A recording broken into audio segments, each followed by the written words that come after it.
Khalil Mullings, I mean, just dominant performance by Khalil Mullings. And so I guess just to kind of put a bow on all of this, there's a few kind of key questions here. One, obviously, with respect to Khalil Mullings and Donovan Edwards, right?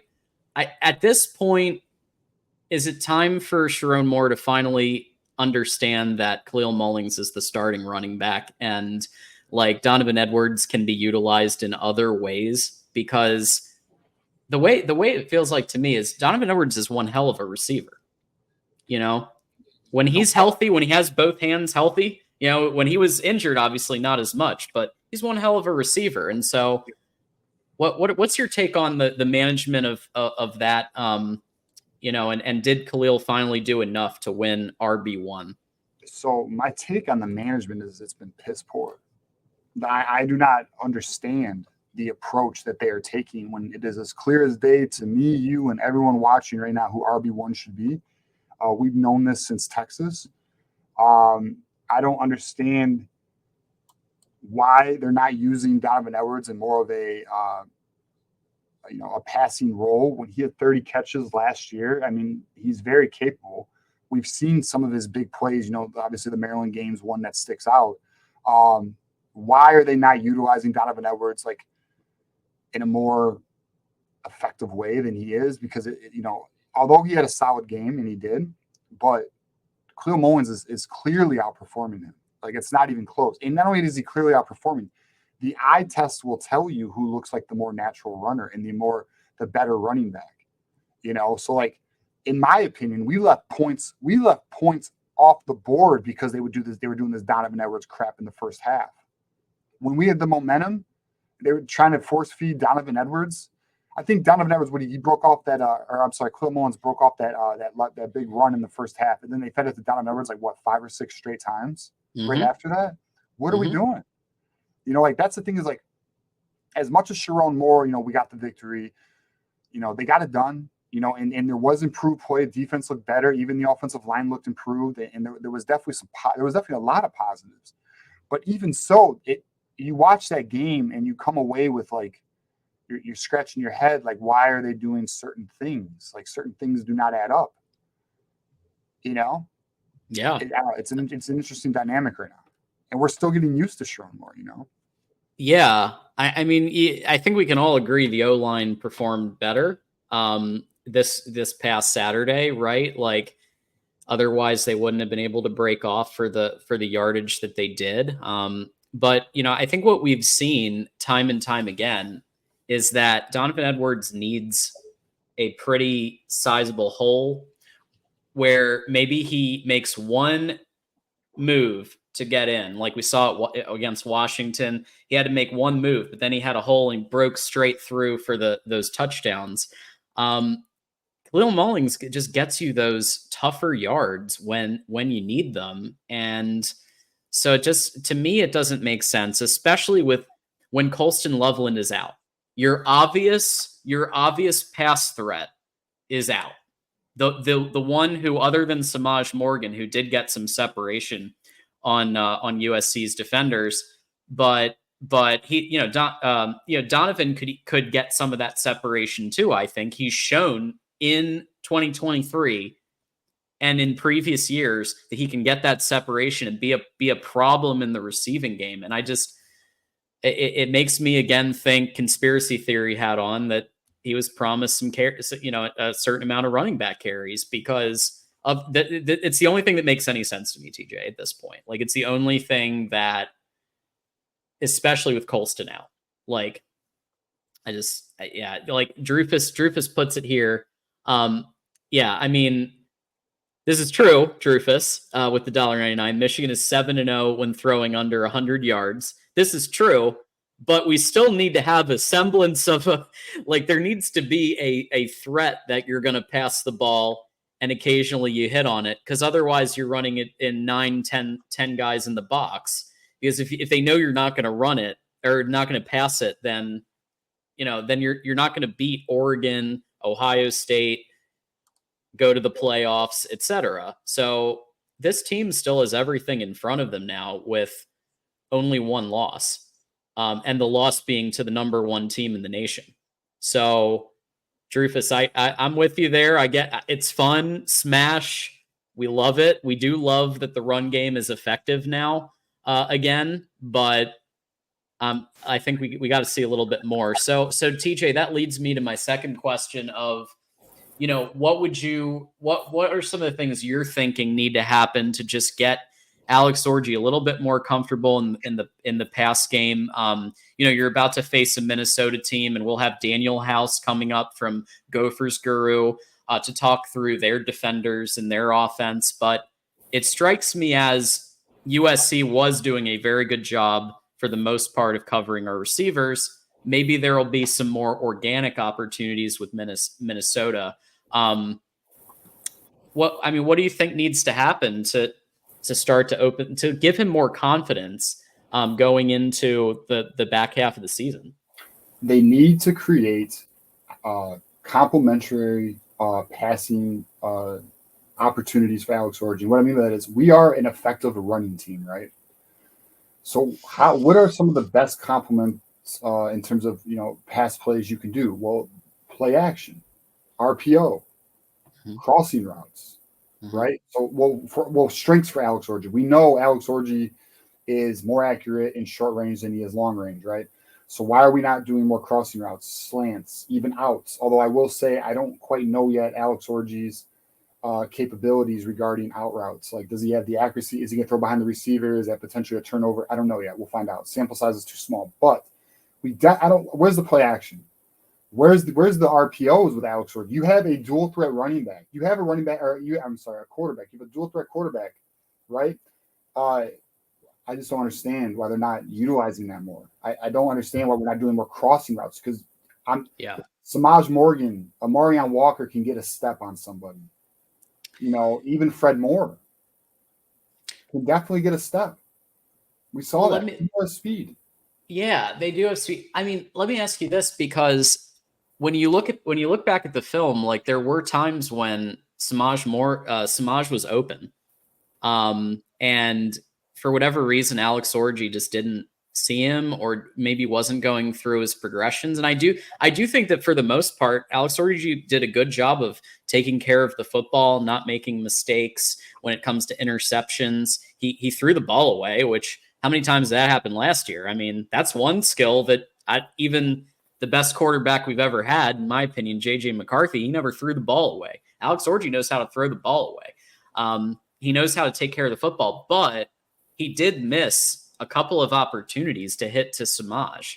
So I guess, would that be a drill that you would be hopeful that they would be running this week, as progressions and like going past Colston to find, because obviously Colston is the obvious choice of who he's the security blanket, right? Well, but the reality is, though, you're not going to fix his. I mean, should we see improvement as the season progresses? Yes, but you're not going to see Alex Orji really from last week to this. His progressions ability isn't gonna.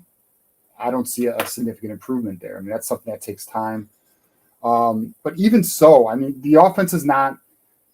And so listen, let's observe here against Minnesota, right? And also, Sharon Moore was actually quoted as saying they're going to look, and this is actually what pisses me off a little bit. This pisses me off, actually. Sharon Moore said we are going to look to get do more in the passing game with Alex Orji. He said that in his press conference this week. What were you doing all fall camp? Yeah. How were you doing in spring ball? What are we doing? Why is this coaching staff act like they don't know what the hell they're doing, man? Like, I don't that really bothered me. It worries me. Yeah. Man. Like, what are we doing? Like, I mean, I get it. He was throwing the last couple of weeks against the twos, and when he was back up to and he was throwing, the receivers were the twos, when Davis Warren was getting the 1 reps. I understand that, but like, he still, as you said, he still throws the ball, but from what I understand, and you've heard some stuff about camp. I mean, he was throwing some picks in camp, apparently. So maybe they just wanted to limit the possibility of mistakes. But it just, it doesn't make any sense to me when you have a nearly automatic option with Colston Loveland. And he should be back. He maybe could have played last week, but the doctors kept him out, which I think is absolutely the right move. Because there's some tough games coming up. Well, and we got but hey, you got the dub. Yeah. But hopefully we'll see some more against Minnesota, and just to keep them honest, if nothing else. I'll say this though, and again, thank you everybody for super chats. We're going to get to those. Yeah, we are very soon. So we do appreciate it. Listen, I did see growth and evolution in the playbook with Davis Warren from week 1 to week 3. The game plan they had for Davis Warren in week 3 against Arkansas State, in my opinion, was very good. It actually played to his strengths. They were doing a lot of like rolling out right, and they had a bunch of they were allowing him to be more mobile. I mean, he looked more comfortable. Maybe it was just him also. Well, I think the play calling was improved, but maybe he was also more comfortable as it was a third wing. But granted, he started making a bunch of mistakes. So how comfortable was he? But that said, I do think we should see an evolution of the playbook that's more tailored to Alex Orji. But I don't know, John, have you seen the reports about the practice splits right now? That Davis Warren's getting some action. Davis Warren's getting about 40% of the snaps right now, and Alex Orji's only getting 60. Like, what the hell is that? What do they do? Sounds like they might be going to that 2 QB thing a little bit. I hope not. I swear, bro. This coaching. I hope not. I don't know. I just hope this. Hey, we beat USC. Minnesota's next. Damn it, they're getting it next. On to the Golden Gophers, right? That little brown jug has got to be staying with Michigan. But so we got a bunch of super chats, and I just want to thank everybody for it. If you donate $1, $2, $5, whatever, like, know that it's extremely appreciated. And we're gonna respond to all of these right now. But TJ, did you have a comment before we do? One thing, I don't know if we talked about this on the Saturday post-game show, John, but word is out of Ann Arbor that the way that Michigan their practices are going is if they make mistakes, unlike the old era of the Harbaugh era. Yes. If they make mistakes, Harbaugh would make them keep doing it until they got it right. Mm-hmm. Well, word out of Ann Arbor is if they make mistakes, Sharon Moore just says, "Okay, next play." We were texting about this, but I don't know if we talked about it on the show because of all the other things we were talking about. But that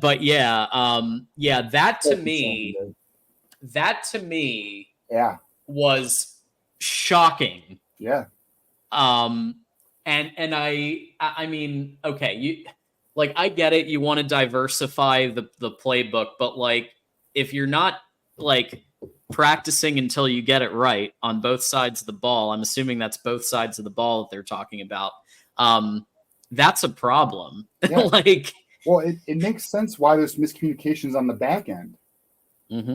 Because if people are making mistakes in practice and you're not fixing them until you get it right, you're going to find these errors. And this is why, and I'm going to tell you this right now, this is why when we watch the games, the team looks a little sloppy. It doesn't look fundamentally sound. It doesn't look prepared. It looks like there's miscommunication. There's guys not being responsible with their gap play. This is like, I don't know, man. Like I'm in observation mode. I think it's interesting to say the least. We'll keep our eyes on it. Maybe, listen, we beat USC. I'm appreciative as hell about that. But like, I just think that is a wild coaching philosophy. Yup. Yeah, I don't like I didn't like hearing that. And yeah, I remember when we talked about it, and I saw it from Ballas or somebody. I think it was Ballas who was talking about it. It made no sense to me. So yeah, not a great look. But I guess we'll see how it goes the rest of the season with this approach, but I don't love it. Beats and treats with the 5. Michigan's defense. So we're talking defense a little here. Michigan's defense isn't proven yet. Too many easy, wide open touchdowns. Our ends went against a shit line. Secondary needs help. Yeah, I mean, well, this plays into what we were saying about the practice philosophy, Yeah. where they're not, uh, you know, making sure things are done correctly all the time. Sometimes they're moving on when mistakes are made, and you're seeing mistakes made in game. You practice how you play, or you play how you practice. So I don't know, something to watch. Listen, I do again. I think the team's going to get better. We saw the team improve. We saw the defense play a lot better. We saw Mason Graham and Kenneth Grant show everyone why they're the best defensive tackle duo in the nation. We saw our offensive line really create holes and start to dominate again. Physical, big. USC wasn't ready for that. USC got smacked in the mouth. Listen, they played though. Like, don't get me wrong. USC came, they played, but you could tell that was a physical ass game, and they weren't used to that. Like, I mean, fans and their fans, and to Moose's, we're gonna get this Moose's super chat here. Yeah, their fans. Everyone knows. Anyone who's paying attention to social media, all the crying their fan base is doing right now. But missed calls. No, your team got their ass whooped because this is Big Ten football, bro. This isn't Pac-12. Someone touches you and you fall down. Shit. This is you get laid out in the Big Ten. This is physical football. It's true. They'll learn. They'll figure it out. Yeah, I do think we've gotten so like I said Saturday, I think Wink has improved. I think that the team had that fire, but I also think you still had miscommunications, you still had blown coverages. And so I do agree that they need, I mean, look, this really does start with the coaching. This starts with the adults in the room who make the decisions and put these players in, like at the very least, I didn't see Mason Graham off at edge at DE. I mean, maybe I missed it, but I don't think I saw him at. I think they kept him at his real position against USC. So like things like that at least got cleaned up, and they stopped the weirdness and the experiments. But still room, a lot of room for improvement on both sides of the ball there. Hey, we got a great practice team to go against this week. I don't think Minnesota is going to be a real threat at all. I think Michigan's going to handle it pretty well. I'll give my predictions later in the show, but sure, I probably shouldn't have said what I just said because I kind of ruined it. But regardless, I think Michigan's going to have a great opportunity to clean up some stuff and figure out some things and find themselves. So. Minnesota Dave with the 5, very timely super chat, and I'm glad you're here, Minnesota Dave, because we're about to have a Minnesota expert come on in a little bit here. So good timing there with the 5. I'm surprised that Vegas picks Michigan only by 9. Did they watch the Iowa game? I think it might have something to do with being in an away game. This one's an away game, right? So I mean that might play a role, and also the lack of passing for Michigan. I think they're looking at those things. It's a home game, John. Oh, it's a home game? Yeah. So I don't know. I don't know. I think what it is maybe Vegas looks at Michigan's offense and they're not confident. I don't know. I mean, that's the only thing I can think of here. I mean, I I would put about 13-14 spread on this. But whatever. Maybe they're just looking at the offense. They're looking at, Alex Orji's 32 passing yards, and they're not. I don't know. Maybe this is just. Well, how about this, Dave? I'll put some money on it, win some money. How about that? There you go. Solve that one. Wait a minute. Yeah, so that means that's 5 home games in a row, right? That's crazy. I got it right here. Yep, 5 in a row. All right. And then we go to Washington. Well, I guess good job on the part of the schedulers for this one, at least when it comes to the home games. But so thanks to Minnesota Dave there. Michael Newman with the 2. Moore refused to name a RB1 today. Gamesmanship. Let's hope. I don't know. I mean, he was quick to name Alex Orji the quarterback. Who knows with Coach Jerome Moore? Hope for the best here. I mean, we'll find out Saturday, guys. We'll find out if he realizes what we all see. Hopefully he does. I just use. I mean, listen. No one's like. I feel like I'm saying like, oh, don't put. I'm not saying don't put Edwards on the field. We all know this, but like anyone new. Sure. No, just utilize him better. Utilize Edwards better. Give Edwards 5 to 8 carries a game. Right here. Passing game. Do wheel routes. Route teams to death with Edwards. Dude, Edwards could do cross routes, slants. Like there's so many things you could do with Edwards in the passing game. He should be in the slot, not Samaj. Not a shot against Samaj. Doesn't mean Samaj shouldn't be on the field at times. Of course he should. But like my point is they're not utilizing these guys. We all know this. I'm repeating myself because it's just what we're going to be repeating ourselves until the coaching staff figures it out, I guess. I don't know. Keith with the 5 in defense of our DIC coach. Moore used Edwards just right. We needed Don's 50-yard touchdown. Mullings was in for the final drive when it counted. Oh, wow. This is Keith is presenting the alternative argument of Moore used him the right way. Okay. So I would argue, Keith, Mullings doubled Edwards' production in just 3 more carries. Mullings is averaging 9.4 yards a carry to Edwards 5.3. Again, I'm not saying don't use Edwards. What I'm saying is it should be a 3-to-1. It should be a 3-to-1, not a 50-50 split here. Even Sharon Moore mentioned in his conference about the yards per carry for Khalil. He even mentioned it. So yeah, he knows. He's aware of how good Khalil Mullings is doing. Like Edwards, I mean, like his performance on Saturday was excellent for an RB2, but the carries, he does not need 14. Too much. No. Too much. I would have liked to seen something like 21-9, a 21-9 split. 21 carries for Mullings, 9 for Edwards. That would have been better for me. I'd even be okay with 5 or 6 for Edwards and throw Ben Hall in there a little more and then put Edwards with the receiving game more. But, it is what it is. And again, Michigan won. So with that said, we've got 2 more to hit. Michael Newman with the 5, and we will answer this later, but we'll just address it now, say thank you now. And with the 5, how is recruiting going after the USC win? Any news on Babalola or others? What about the Alabama flip targets? We will get there very soon. The recruiting segment, I have info on Babalola, others, and we're going to cover the boys going to Alabama this weekend. So we'll talk about that too. Yes, and thanks for the 5. And Moose, everybody, you know what to do. Moose emoji with the 5 there. All the crying USC fans were doing. I was confusing them with OSU fans. 10 plays found where SC had penalties. Refs let them play. Suck it up, Buttercup. I'm with you 100% on this one, Moose. It's wild, the response from the SEC, like the USC fans, like what? Little brother energy, bro. Little brother energy from the USC fans. Like, do not blame the freaking lack of calls for that game. You had every opportunity to win. You didn't. Michigan outplayed you. That's just the reality of it. Like, you guys played good. It was a good game. Michigan did have a moment there where they couldn't score, and you guys didn't take advantage. Who told Miller Moss to throw that pick 6 to Will Johnson?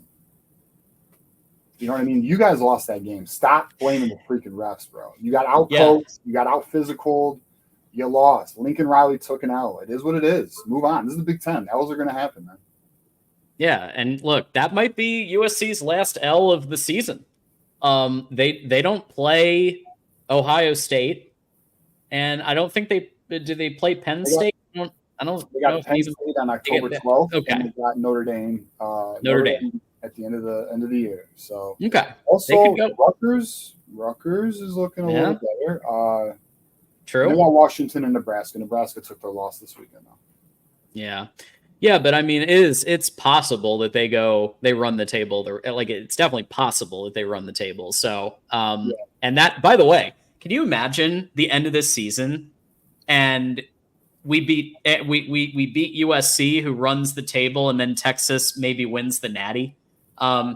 That it's going to make things look even better. I mean, we're pretty happy right now, at least with the win. We like wins, but that's going to make it look even better if they do well the rest of the season. So, any final thoughts on the defense side? So, just kind of again with the blown coverages, I do think it's improved. I think Wink is more aggressive by nature, but it did look a little better.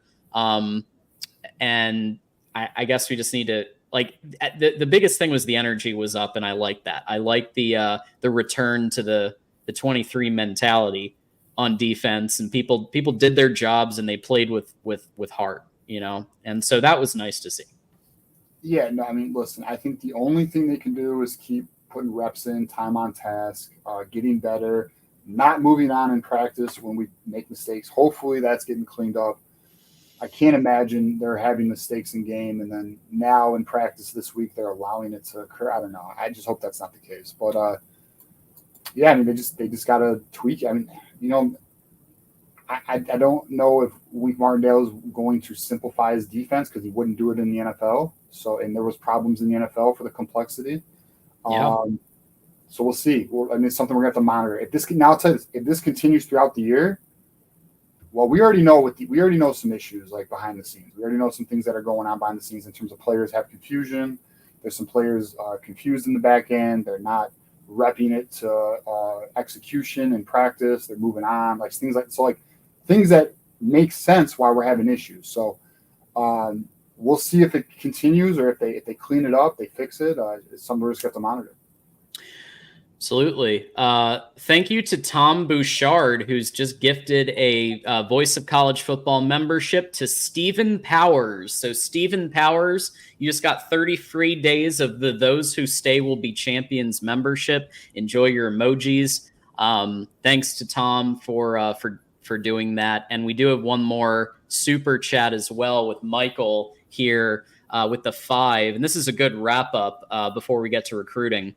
How would you rate the coaches right now in terms of recruiting and just coaching? Well, so in terms of recruiting, I think everybody's doing a pretty good job except Brian Jean-Marie. I think everyone's pretty much hitting their targets right now. Steve Casula is doing a good job. Kirk Campbell's doing a great job. Obviously landing Brady Hart and possibly Trey Taylor in the future. Carter Smith's like. So I think in terms of recruiting, the coaches are doing a very good job. They're doing what they can with their NIL budget. I mean, it is what it is. They're trying to improve it. That's kind of what we're lacking right now is just a larger NIL budget. So recruiting, they're passing. Coaching, to be determined. I mean, USC was a good win. They earned respect. They earned kudos, but there's still things going on that I think are questionable, like certain players playing over others and the lack of utilizing players in optimal roles. And then obviously we see the splits between Edwards and Mullings. And then we hear about what's going on in practice with a 60-40 practice split with Warren and Orji, when you would think Orji would need more reps to get better. Why the hell is he only getting 60% when he needs more time getting more comfortable with the offense? So I don't know. I'd rate Sharon Moore's coaching right now a C+. Yeah. He gets one letter grade up from like a D because he won the game. He found the run game improved, the O-line improved, the D improved, he won the game, right? So he goes up a letter grade from the D's, right? But it's still I agree with that. I think that's about where I'd have him.